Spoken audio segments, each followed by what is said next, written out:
আসসালামু আলাইকুম এভরিওয়ান, কেমন আছেন? আশা করি ভালো আছেন। আলহামদুলিল্লাহ আমিও ভালো আছি। আজ মজাদার ভুনা খিচুড়ি রান্না করবো। পোলার চাল আর ডাউলটা আগে থেকে ধুয়ে রেস্টে রেখে দিয়েছি। পেঁয়াজ কুচি করেছি, তেজপাতা, দারচিনি দিব। কিভাবে রান্না করতেছি শেয়ার করব। কড়াইটা গরম হয়ে গেছে, এখন তেল দিয়ে দিচ্ছি।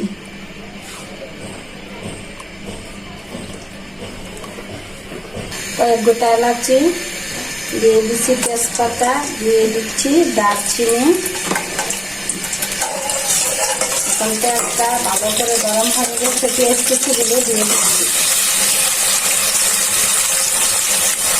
পেঁয়াজটা নেড়ে ছেড়ে ভেজে নিচ্ছি, ভাজা হয়ে যাক পেঁয়াজটা।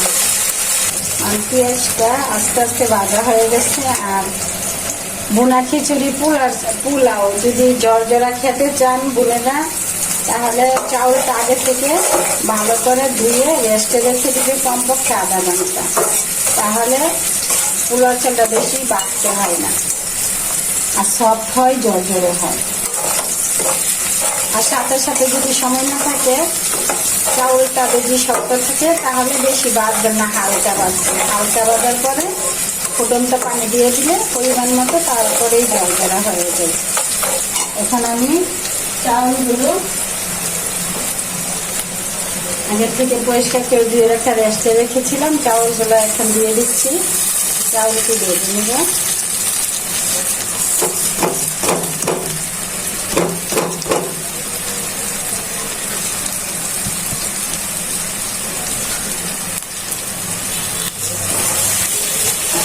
লবণ দিয়ে চাউলটা ভালো করে ভেজে নিচ্ছি।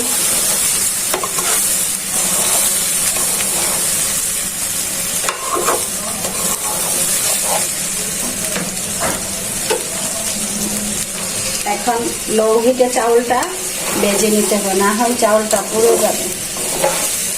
আমি এখন লো হিটে ভেজে নিচ্ছি চাউলটা। এখন দিয়ে দিচ্ছি পরিমাণ মতো আদা বাটা, দিয়ে দিচ্ছি পরিমাণ মতো রসুন বাটা, দিয়ে দিচ্ছি পরিমাণ মতন হলুদের গুঁড়া, দিয়ে দিচ্ছি পরিমাণ মতো মরিচের গুঁড়া, দিয়ে দিচ্ছি পরিমাণ মতো জিরার গুঁড়া, দিয়ে দিচ্ছি পরিমাণ মতো ধনিয়ার গুঁড়া। এখন নেড়ে চেড়ে ভালো করে চাউলটাকে মশলা দিয়ে ভেজে নিব। ভাজা হয়ে গেলে ফুটন্ত পানি দিয়ে দিব। তো বোনেরা, ভালো যে রান্না পারি তা না, চেষ্টা করি ভালো করে রান্না করার জন্য, আপনাদেরকে শেখানোর জন্য না। আমি যেরকমই রান্না করি আপনাদেরকে দেখাতে ভালো লাগে, আপনাদের সাথে শেয়ার করতে মজা পাই, তার জন্য দেখাই। আর যদি আমার রান্নাতে ভুল ত্রুটি হয়ে থাকে, ক্ষমা সুন্দর দৃষ্টিতে দেখবেন, কমেন্ট করে জানাবেন কিরকম লাগে আপনাদের, এই আর কি। আর বোনেরা একটু পাশে থাকবেন, আমার ভিডিওটা না টেনে ভালো করে দেখবেন।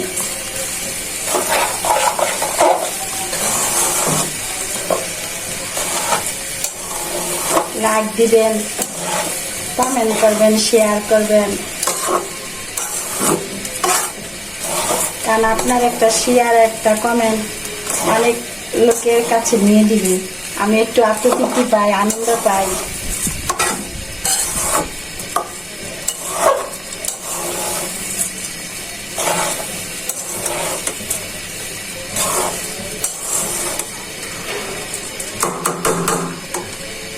কালারটা কি সুন্দর হয়েছে।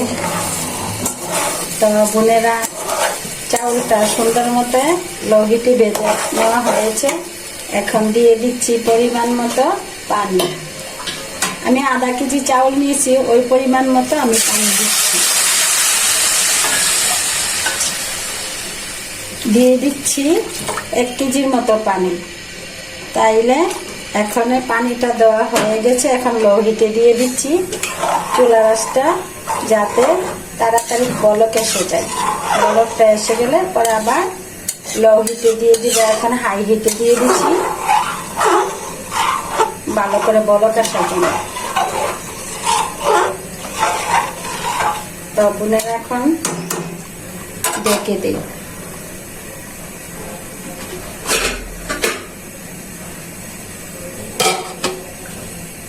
বোনেরা দেখি যে কি সুন্দর বলক এসে গেছে।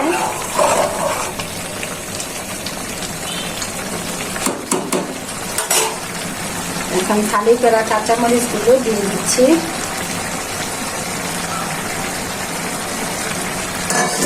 এখন কিছুক্ষণ লো হিটে রেখে দেব, পুরোপুরি হয়ে যাবে। দেখি বোনেরা কেমন হয়েছে। মাশাআল্লাহ কি সুন্দর কালারটা হয়েছে। এই যে দেখুন রেস্টুরেন্টের মতো জর্জরা হয়েছে। হে, আপনার যদি জর্জরা খিচুড়ি খেতে চান পরিমাণ মতো পানিটা দিবেন, হাই হিটে পাক উঠাইয়া পরে অল্প যে রেখে দিবেন, মুড়ে মুড়ে সিদ্ধ এবার কালারও সেই। এই যে দেখুন কি সুন্দর মাশাআল্লাহ জর্জরা হয়েছে। তো বোনেরা খিচুড়িটা হয়ে গেছে। এখানে এই যে গরমে প্রচন্ড ঘামতে হয়, ফ্রিজের পানি খাইতে হয়। ফ্রিজের পানি যদি খাওয়া লাগে তাহলে ডাইরেক্ট খাবেন না, পানি মিশিয়ে খাবেন। বেশি বেশি পানি খাবেন এই গরমে। আর ছোট বড় সবাইকে সতর্কভাবে রাখবেন। আর এসিতে সারাক্ষণ থাকবেন না, ঘরের দরজা জানালা খুলে রাখবেন। বাইরের আলো বাতাস আবহাওয়াটাও শরীরে লাগাবেন। আর জ্বর ঠান্ডা এখন বেশি বেশি হচ্ছে, সবাই সতর্ক থাকবেন। দেখুন মাশাআল্লাহ কি সুন্দর এই যে জর্জরা হয়েছে আর একদম সিদ্ধ হয়ে গেছে। এই যে মাশাআল্লাহ অনেক ভালো হয়েছে। একটু টেস্ট করে দেখি। অনেক স্বাদ হয়েছে মাশাআল্লাহ। তো বোনেরা ভালো থাকবেন, সুস্থ থাকবেন। আমার ভিডিওগুলো বেশি বেশি দেখবেন, লাইক করবেন, কমেন্ট করবেন, সাপোর্ট করে আমার পাশে থাকবেন। আল্লাহ হাফেজ।